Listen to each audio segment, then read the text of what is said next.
In this Adobe Premiere Pro tutorial, we're going to create an RGB edge split glitch effect that gives your footage a digital distortion look. This effect separates the red, green, and blue color channels slightly so that you see colored edges around objects in the video. Let's get started. First, select your clip on the timeline. Now go to the effects panel and search for VR Chromatic Aberrations. Drag and drop the effect onto your clip. Next, go to the effect controls panel. Here you'll see several settings that control how the color splitting works. First is point of interest. This controls the center point where the chromatic distortion is calculated from. You can move this value to change where the RGB splitting appears strongest in the frame. Next are the aberration red, aberration green, and aberration blue sliders. These control how much each color channel shifts away from the original image.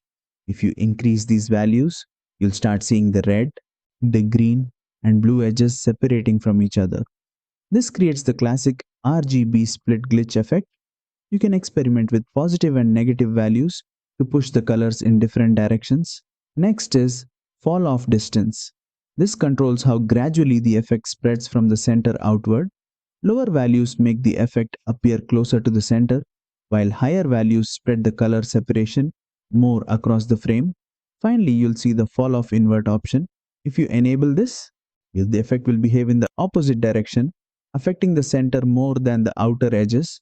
Play the clip and adjust these settings until you get the RGB glitch look you want.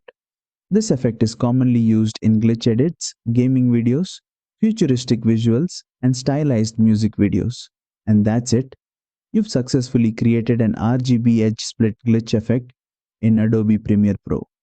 If this tutorial helped you, don't forget to like, share, and subscribe for more Adobe Premiere Pro tutorials.